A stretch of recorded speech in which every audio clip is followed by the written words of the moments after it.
Wally, Wally, Wally, Wally, al val die op sy olie. Hy klim weer terug op sy balie. Willy, Willy. Louise Willy Wally was ons eerste program vir kleuters op televisie. En dit het vir jare geloop, vir 18 jaar. En ons almal het by dit daarop groot geword. Vertel my nou van Willy Wally die boek. Hoe sou kom dat jy nou Willy Wally die boek geskryf het? En wat was jou benadering? Willy Wally die boek, in Willy Wally program was daar iets so 17 karakters. Die hoofkarakters was Karel Kraai, Sarel C. Monster en Benny Boekwurm. Nou, die boekie is geskrywe vir klein kindertjies. En ek het gedink, die kinders ken nie Willy Wally nie, net die ouer mense. Vir wie skryf ek dit nou? Toe het ek die belangrikste karakters ingebring vir die ouer persone wat sentimenteel is. En toe het ek 'n nuwe karakter ingebring. Daar's so baie kinders wat nie ouers het nie. Wagga kwag wat alleen is, al sy familie is nie meer daar nie. Kyk die kwaggas, nê? En hy blaas op vuvuzela wat gaan woon het. En ook die televisieprogram is 'n speelkamerprogram. En ek het dit hier gemaak 'n parkie, want ek het dit boekmatig geskryf, maar dieselfde sê goedjies nog altyd wat ek van die begin af ingewerk het.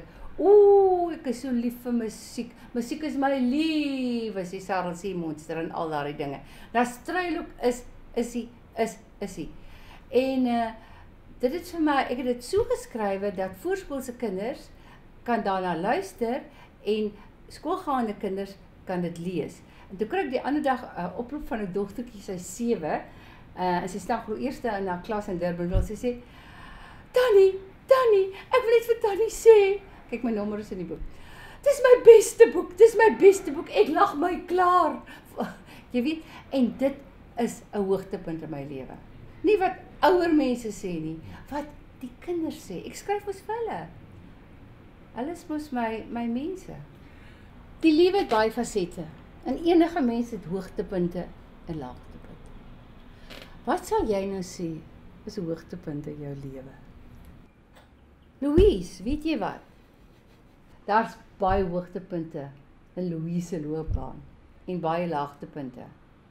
Maar ek kom uit 'n familie wat hulle noem, ons het 'n gelukkige gene. As ons sien ons staan kniediep in die modder, daar's iets anders wat beter daarmee allitereer, maar ek kan dit mos nou nie daai woord gebruik nie. Dan besef ons dit, ons skud dit af en ons loop uit. En uit die modder uit. En ons huil 'n bietjie, snuit ons neus, gaan weer vorentoe. Laagtepunt kan jy ook 'n hoogtepunt maak. As ek dink aan die laagtepunte in my lewe, wat ek in 'n swart kol was, wat ek op 'n swart planeet was, rukkie treur, opstaan, loop weer vorentoe. Ons moet kan, anders gaan ons net daar bly lê. En 1997 het ek 'n baie harde slag in my lewe getref. Net na ek 2 internasionale pryse gewen het, kry ek glad nie meer televisieprogramme nie. Ek het Kidio gehad, Pumpkin Patch, ek het ook Minamoo gehad, ek het, so kan ek aangaan, en toe kry ek nie meer programme nie. My vriende ook, hulle het ook nie meer programme gekry nie. Skielik staan alles stil. Ek het uit televisie, ateljee gehad. Ek het 40 mense gehad wat vir my gewerk het. Geen programme kom in nie. Ek hou hulle aan, ek betaal salarisse, die ingenieur, almal.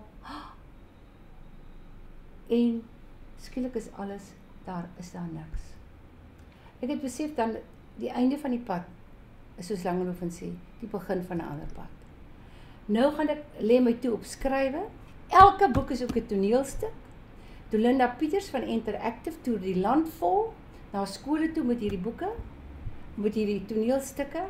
Ek gaan meer en meer DVD's maak. Ek is 'n volle media mens en hartseer is daar en ek was ook al geskei en ek kan ook sê daar's ook heerlike lewe na egskeiding. Ek is baie gelukkig getroud. Baie dankie.